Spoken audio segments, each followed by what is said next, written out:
Welcome to The Explainer. Today, we're diving straight into something I think we all feel in our bones right now. Why modern life is just so incredibly exhausting.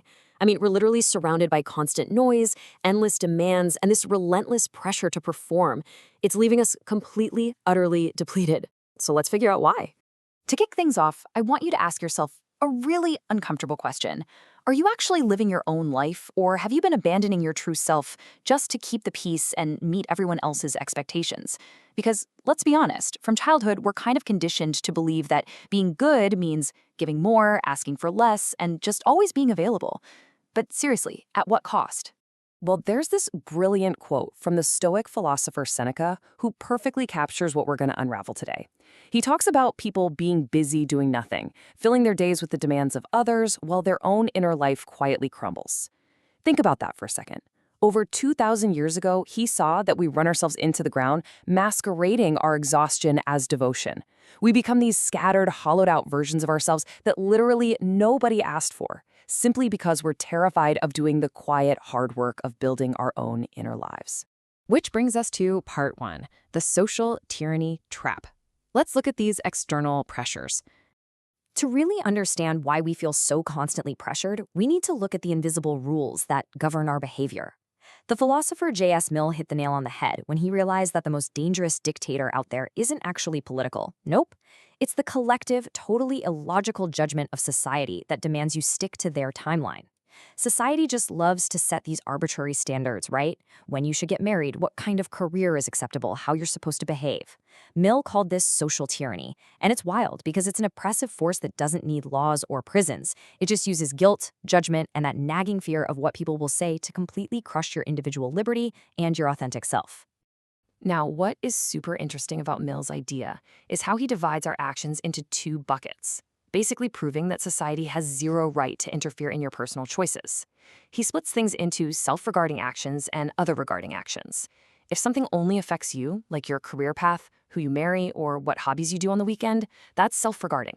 Society's opinion, completely irrelevant. The only time society gets to step in is with other-regarding actions. You know, things that actually affect other people, like blasting heavy metal music at 2 in the morning and keeping your neighbors awake. But the crazy part is, society constantly crosses that line, judging our most deeply personal, self-regarding choices as if it's their business. Add to all of that something called the backwards law, and you'll see why we're so burnt out. This law basically says that the harder you try to force an outcome, like happiness, love, or control, the more it actually runs away from you. Desperately trying to hit these complex societal milestones just makes us sink faster. Think of it like trying to float in a pool.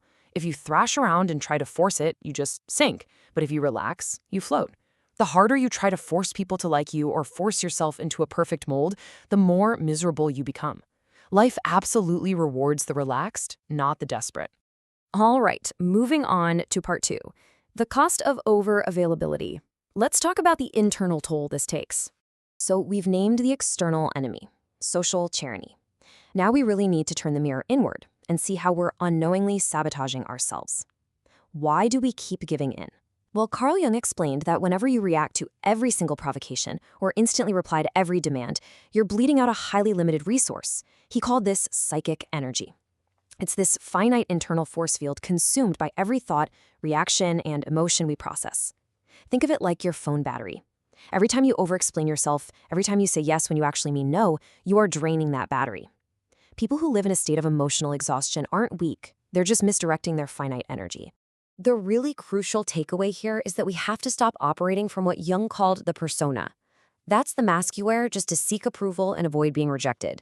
You know, that fake smile you put on to dodge a conflict? Instead, we need to start cultivating internal authority. And that is a massive shift in gravity. Internal authority is the exact moment you stop asking for permission to exist. It's validating your own experience without needing an external stamp of approval. Your emotions and your choices are valid simply because they are yours. And this naturally brings us to Schopenhauer's brilliant concept of the mirror effect. This perfectly explains why people totally panic when you suddenly stop being so available to them. When you are a deep thinker and you set a firm boundary or you withdraw a bit to protect your energy, people who are used to manipulating you are going to get irritated. Why? Because your newfound independence acts as a mirror. It forces them to confront their own limitations and triggers a deep, instinctual discomfort.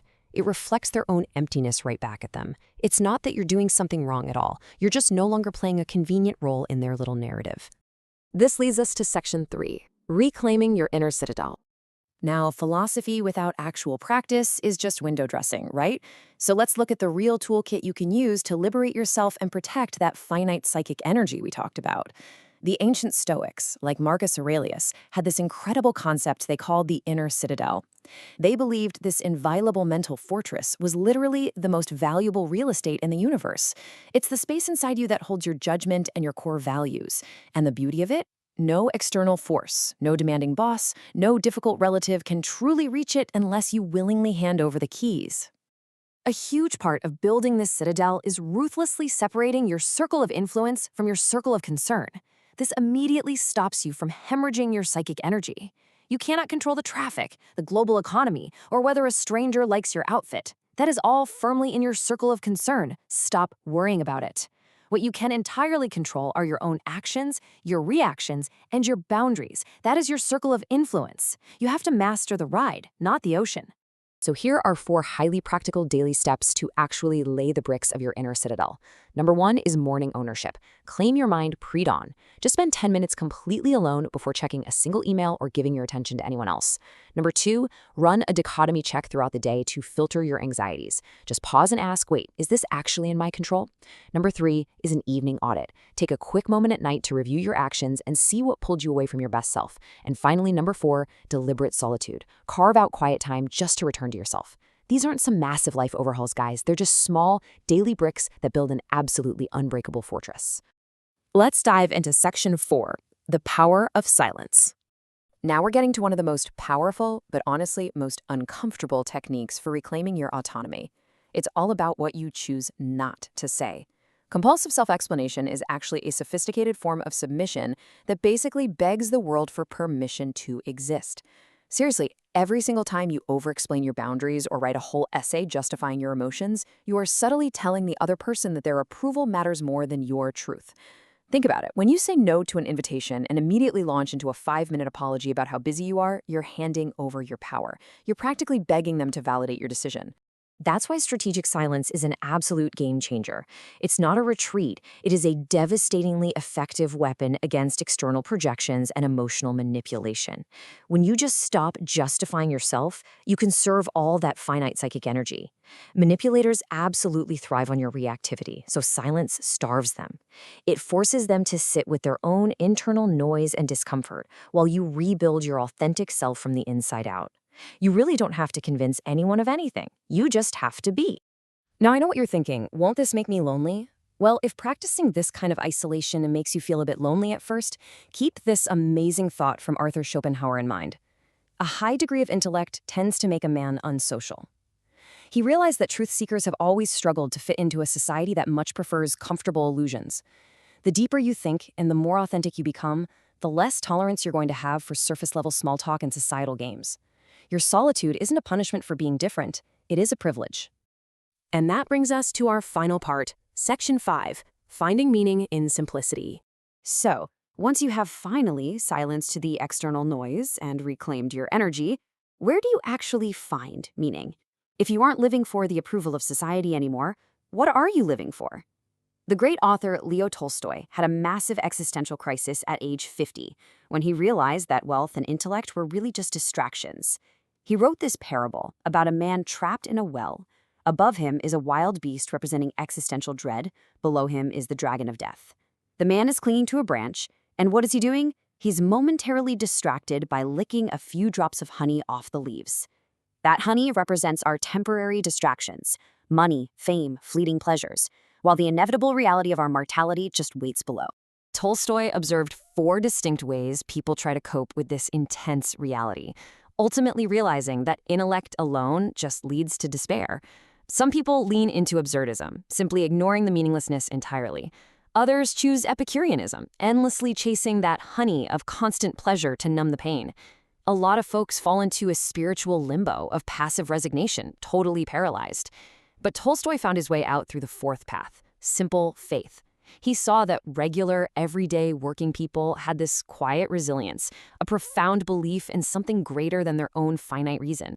The truth is, life is actually laughably simple once you stop trying to overcomplicate it just to impress the social tyranny.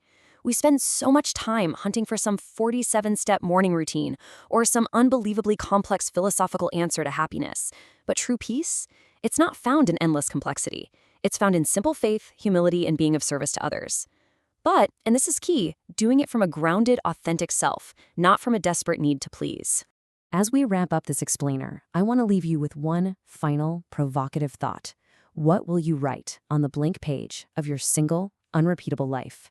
You are standing right now at the beginning of a new chapter. Are you finally going to choose yourself? You have one mind, one character, and one set of days that you will never, ever get back. Stop bleeding your energy just to appease the crowd. Start building your inner citadel today. Embrace the incredible power of silence. Because remember, when you finally stop being so endlessly available to the world, you become available to yourself.